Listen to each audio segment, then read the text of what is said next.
There is a specific 35-acre rectangle of stone in the Middle East that acts as the detonator for the entire world. You cannot look at the headlines to understand what is happening there. You cannot rely on political summits, peace treaties, or the shifting alliances of superpowers. If you want to know the schedule for the most controversial, dangerous construction project in human history, you have to ignore the news cycle completely. You have to look at a clock. But this isn't a digital countdown on a wall. It is an ancient prophetic mechanism.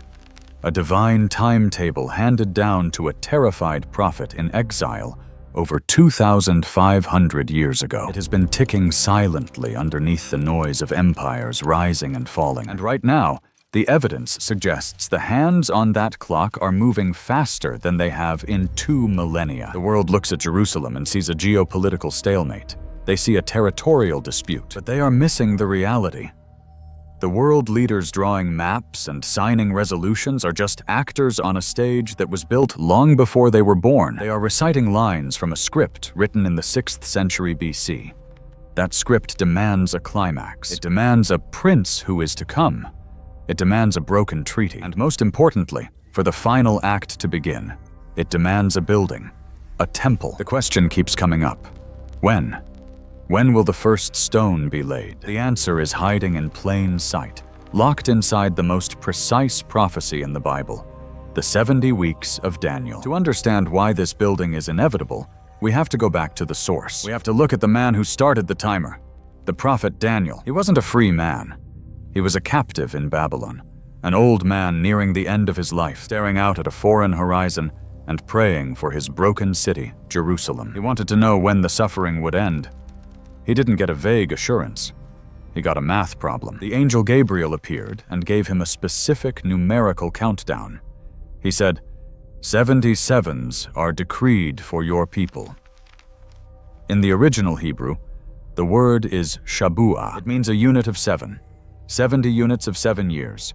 490 years. This was the budget of time God had allotted to wrap up the history of Israel and bring in everlasting righteousness. But here is where it gets chillingly accurate. The angel told Daniel exactly when to start the stopwatch. The clock begins, he said, from the issuing of the decree to restore and rebuild Jerusalem. Historians and theologians have pored over the records, and they point to the decree given by King Artaxerxes to Nehemiah around 445 BC. Click. The stopwatch started.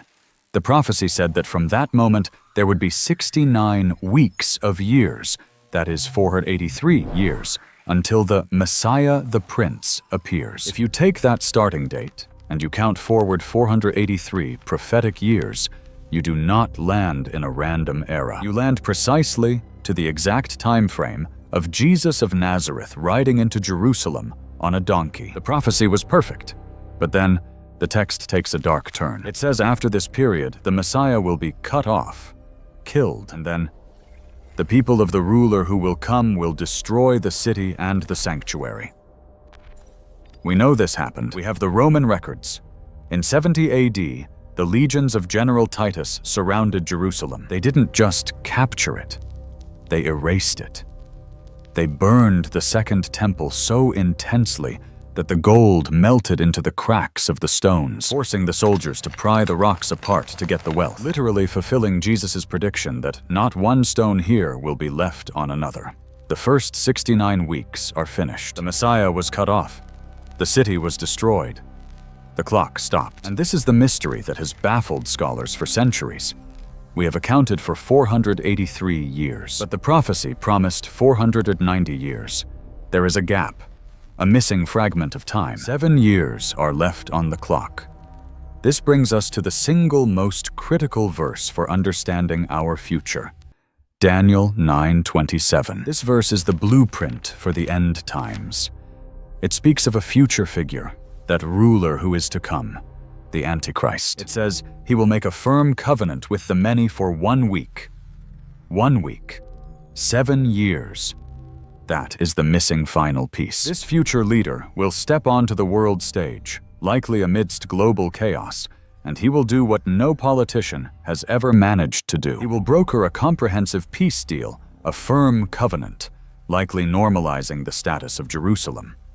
But here is the catch. The prophecy says, "In the middle of the week, he will put a stop to sacrifice and grain offering." Think about the logic of that sentence. You cannot stop a sacrifice if it isn't happening. You cannot halt a grain offering if there is no altar to offer it on. For the Antichrist to break the treaty and stop the Jewish worship 3.5 years into the deal, the worship must be active. For the worship to be active, there must be a temple. This is the smoking gun. It means that by the midpoint of the final 7 years, the third temple must be standing. It must be operational. It must be functioning. This isn't just a theory. It is a structural necessity of the prophecy. Jesus himself confirmed this in Matthew 24, when he warned about the abomination of desolation standing in the holy place. You cannot have a desecration without a holy place to desecrate. So, if the ancient script demands a temple, what does the modern reality look like? If you think this is impossible, look closer at Israel today. For 2,000 years, the idea of rebuilding was a fantasy. Today, it is an architectural plan. In the heart of the old city, the Temple Institute has been working for over 3 decades, not just studying, but manufacturing. They aren't waiting for the Messiah to bring the vessels down from heaven. They are forging them in workshops. They have recreated the golden menorah. They have woven the garments for the high priest, using the specific biblical blue dye derived from a rare sea snail. They have constructed the table of showbread and the altar of incense. These items sit in glass cases today, ready to be moved at a moment's notice. But the vessels are the easy part. The real obstacle has always been ritual purity. According to the Book of Numbers, you cannot run a temple without the ashes of a red heifer. It sounds obscure to modern ears, but biblically, it is the only way to purify the priesthood from contact with death. Without this ash, you have a nice building, but you don't have a kosher temple. For centuries, no such cow existed. Then came September 2022. 5 red heifers arrived at Ben Gurion Airport, flown in from a ranch in Texas. This wasn't a farming import.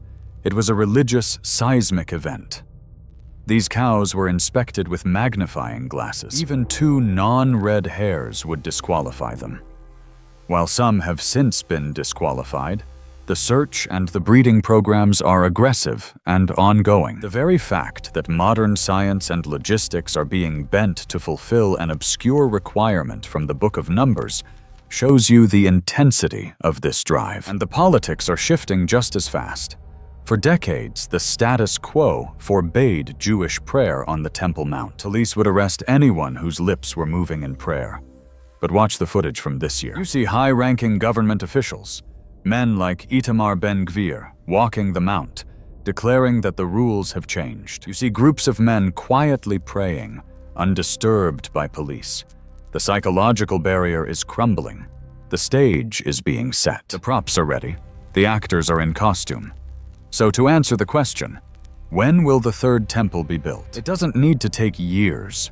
Modern construction techniques, combined with the prefabricated nature of the preparations, mean a structure could go up in months, perhaps even weeks. It is inextricably linked to that final 7-year countdown. It might be the result of the peace treaty, or it might be the catalyst that forces the treaty to be signed. But make no mistake, when you see the ground break on the Temple Mount, you are not just watching a construction project. You are watching the final grain of sand drop in an hourglass that was turned over 2,500 years ago. The clock is ready to tick again. And when it does, the world as we know it changes forever. We are living in the shadow of these events. The only question left is, are you watching the signs, or are you just watching the news?